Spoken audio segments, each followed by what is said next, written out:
2026 tax changes, how they affect your life and your retirement plan. There were not a lot of tax changes this year, but keeping up with the changes is important to plan effectively and to minimize your tax.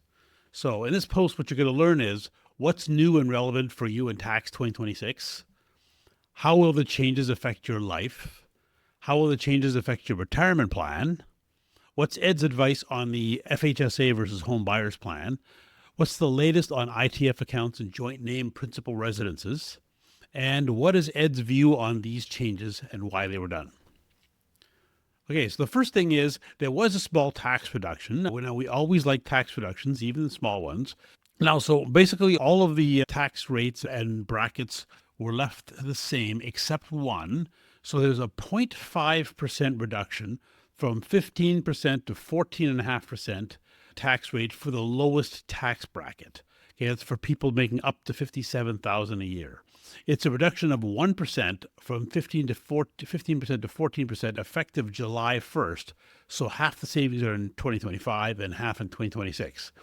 The average tax rate for the lowest tax bracket is 14.5% for income below $57,000 for 2025. It saves a minimum or a maximum of about $200 a year for anybody that's earning $57,000 or more.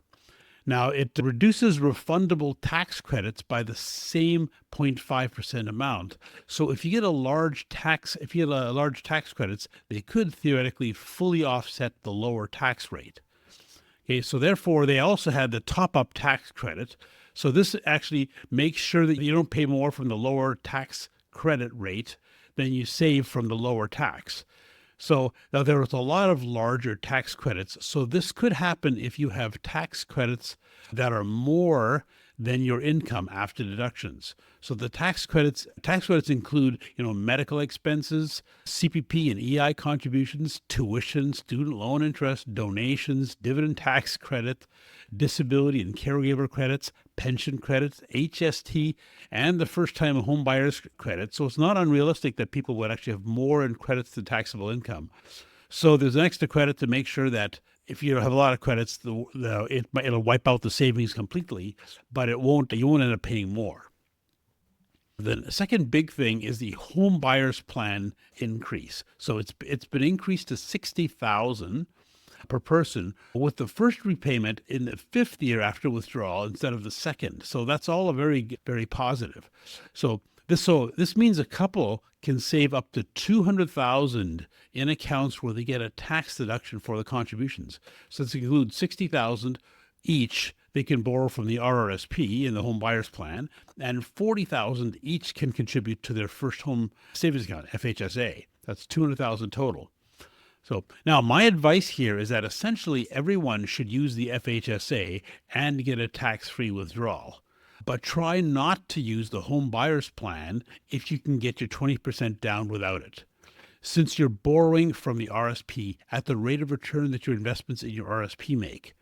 If you're an equity-focused growth investor like most of our clients, that rate of return is likely much higher than your mortgage rate. So it's better if you could save up somehow and get your down payment and then just get a bigger mortgage. That's better than using the home buyers plan if you don't need it. Now, this is welcome given how very hard it is for young people to buy their first home today with how much house prices have risen. I feel for young people and any first-time home buyers today who need both a large down payment and to qualify for a large mortgage. House prices surged for a few reasons, but mainly it was driven by a classic imbalance, demand outpacing supply. So demand for homes from a larger population, mainly because of higher immigration, was 3 to 5 times higher than supply, since municipalities resistant to change continue to be restrictive with building permits. Now, the home buyers plan increase is welcome, but does show how slow governments are. It should have been done a few years ago, since the large price increases generally happened from 2019 to 2022. House prices actually came down significantly in 2025 and are expected to decline further in 2026. Now, we finally have some relief in the Bear Trust debacle. Now, the Bear Trust debacle is what I call it, but actually quite a few other people have called it as well. But it's not 100% relief, but basically it works. So the new rules on the Bear Trusts in 2023 would have required onerous additional tax reporting for many people, except that every year since the government announced the rules won't be enforced this year, but remain for next year. So every year, at the last minute, the government stopped it and said, okay, don't worry about it this year, but the rules still exist for next year. Now, the new rules affected parents saving for their kids in trust for accounts, it's ITF accounts, and family joint ownership of real estate, like principal residences, such as parents adding their name to kids' mortgage to help qualify for a home, or adult kids going on title for aged parents for estate planning purposes. Now, it was called a debacle because the first draft would have applied to millions of Canadians, most of which were unaware. And the announcement of the extra filing not being required this year was made on the deadline day for 2023 and late in the years since then. We didn't know during much of any year what would have ended up being enforced. And that is one of the tax principles that's supposed to be followed, is you're supposed to know what the rules are ahead of time so you can plan your life properly. We finally have some relief. Now, the Bear Trust onerous reporting is not required for 2025 and is still required for 2026, just like prior years. But the areas we were worried about for our clients will essentially be exempt. So for interest accounts, ITFs, with parents saving for the children, they are effectively exempt if the value of each account is less than $250,000 for the full year. Before it was 50, which is an issue. $250,000 is pretty big. Now, the wording is a bit unclear, but appears to be for each parent and child. For example, a family with 2 kids could have 4 separate ITF accounts and up to $250,000 exempt for each account if the father and the mother each have an ITF account for each kid. So, now, family joint ownership involving related people with principal residences are exempt, which includes parents on child's mortgage to help them qualify for a mortgage, and children on title of their aging parents' home for estate planning purposes. So now all the rules are proposed and not planned yet, but it looks like all the issues that we were concerned about are probably not going to be an issue. So now we are part of the way through 2026 and don't know for sure the 2026 rules or how they might be applied, but it appears the Bear Trust rules should essentially not apply for our clients and for most people. It would just apply still for very complex situations. The next change is there's a new second alternative minimum tax. Now, many of you may not have known that we have an alternative minimum tax, but now there's a second alternative minimum tax. So now the new AMT, this means your tax returns are calculated 3 times. You probably don't know it, but they are.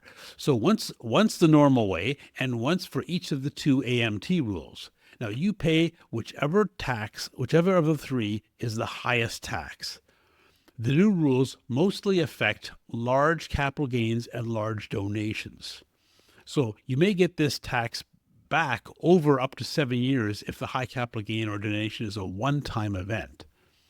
Now, we're not fans of it because it can make tax significantly more complex. Taxes are far more complex than 10 years ago and seem to get continuously more complex. Major tax reform has been needed for decades and has not been done since the 1960s. In many cases, the government may not even collect any more tax since the taxpayer might get it all back in future years. So they're going through all this for possibly little or no tax. Now, who's affected by the second AMT? Now, this is large capital gains, which are usually on real estate. So such as when a cottage or rental property bought many years ago is sold. They can also be on large stock options for top employees or stock market gains. Stock market gains tend to be larger, but investors rarely hold specific investments for decades, and they can easily sell a bit each year to spread out the gains, so they can generally avoid it. Real estate is all sold in 1 year. Now, large donations are generally older, wealthy people supporting charities, often using some advanced, commonly used planning methods. So now the AMT change does not allow claiming tax credits for flow-through shares, which are commonly used for large donations. Now, I have a video on that, how to donate 10 times more with the donation flow-through strategy. So this is expected to reduce large donations for many charities. And actually, quite a few charities have been worried about it. This is often where they get their big amounts from. And it seems like a unusual thing for government to be attacking, but that is in effect. So looking at these 10 times donation plans, they're considerably more tricky, but there may be ways to still deal with those. Now, on top of those, there's a few just technical rules. So I'll give you the three, kind of the main one. One is that they've removed the luxury tax on boats and airplanes, but not on cars over 100,000. So now luxury boats and airplanes bought by Canadians were mostly made here in Canada. So this affected those manufacturing industries a lot. It still applies to luxury cars, which are very often not made in Canada. So they eliminated the federal underused housing tax. It was a UHT.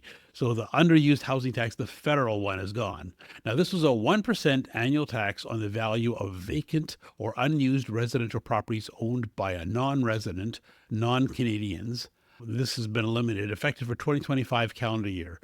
It was deemed inefficient and too costly to administer. They passed the federal foreign buyer ban, so the tax was essentially redundant. Third change is a more technical. So the Family Trust 21-year rule, the change is that you can't transfer the family trust to a corporation owned by another trust. So this is a technical issue for complex tax situations that would apply to a few people. Okay, the next change is there's a new Canada Disability Benefit, CDB. So there's a host of benefits for disabilities, and now we have another one. So now this benefit, that's a new benefit for working age Canadians, age 18 to 64, eligible for the disability tax credit, providing up to $2,400 per year. That's a $200 per month maximum, and it's income tested. So people who already have the disability tax credit can apply separately for this new income benefit with a maximum $200 per month tax-free, effective July 1st, 2025.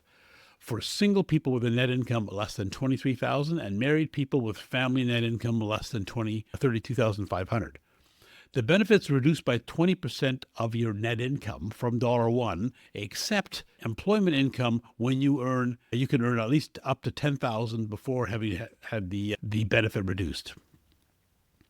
So it's $200 a month, and actually quite a few people most people have at least some income, so they probably wouldn't get all of that. Next interesting area is the whole area of CRA service, which has gotten really bad the last number of years. So service for calls to CRA continues to be slow. They hired more employees and now answer about 70% of calls. You'd think they'd answer 100%, but no, 70%. However, there has been no attempt to simplify tax rules that have become significantly more complex the last few years. And in my opinion, that's the main reason why it's so slow, because the whole tax act has become way more complicated. So training of new employees has been inadequate for general individual tax questions. So like non-personalized advice on rules, deductions, or filing. Agents provided accurate answers only 17% of the time based on a study. This means information was incorrect or incomplete in 83% of cases tested. So now CRA now generally takes 4 months to respond to reassessments, which is far too long. If your tax return is actually between 4 and 8 months, if your tax return is filed in April and you get a reassessment in May and respond in June, it might be the next tax year before CRA responds. We run into this sometimes too. We have one right now that's in month 7 and still haven't heard back from them. You could be into a new year and still not have had your tax refund for the last year. So the bottom line, if you have tax questions, ask your accountant or your tax specialist, or if you're our client, ask us. Don't ask CRA. Now, the last thing I want to talk about is there were several expected tax changes that that were widely expected and the government had even talked about that did not happen. So first one is the RIF minimum withdrawals were not reduced. So this would have helped retirees plan to have their RIFs last longer. This will be needed as life expectancy rises with new medicine and AI. It sounds like life expectancy may rise dramatically in the next 5 to 10 years with AI expected to find cures for most major diseases and possibly even figure out why our cells age at all. The government has promised they would reduce the RIF minimum withdrawals, but they didn't do it. Also, the capital gains inclusion rate from 50% to 67% was canceled. What a relief that is. This would have been a highly negative tax increase for our clients and for the economy. There was a lot of buzz from wealthy people planning to look into complex tax planning or leaving Canada. The rule was considered unfair because large capital gains tend to be on real estate where the growth is mainly inflation. And the last one is the Canada Entrepreneurs Incentive has been canceled. Now, this was related to the capital gains inclusion rate increase. So it was canceled when the inclusion rate increase was canceled. It was intended to reduce the cost of the higher capital gains tax on specific types of entrepreneurs when they sell an ongoing business. All right, so those are the major changes for this year. Thanks for listening. So what you learned is what's new and relevant for you in tax 2026, how will the tax changes affect your life, how will the changes affect your retirement plan, what is Ed's advice on the FHSA versus home buyers plan, what is the latest on ITF accounts and joint name principal residences, and what is Ed's view on these changes and why they were done. So thanks for listening. My name is Ed Rempel. My blog is Unconventional Wisdom. It's the #1 blog for a full-service financial planner in Canada. It's just edrempel.com, my name, or it's unconventionalwisdom.ca. If you use the unconventional wisdom, make sure you use .ca because we're in Canada. If you're interested in potentially talking to us about being a client, we offer a free 30-minute consultation. It's just edrempel.com/talk. You can, if you subscribe to my blog, podcast, or YouTube, then all that happens is you will get a notice. You'll get a notice once a week when my new post comes out every Thursday. My podcast is edrempel.com/listen, and the YouTube channel is edrempel.com/watch. Thanks for listening, and we'll talk to you next week.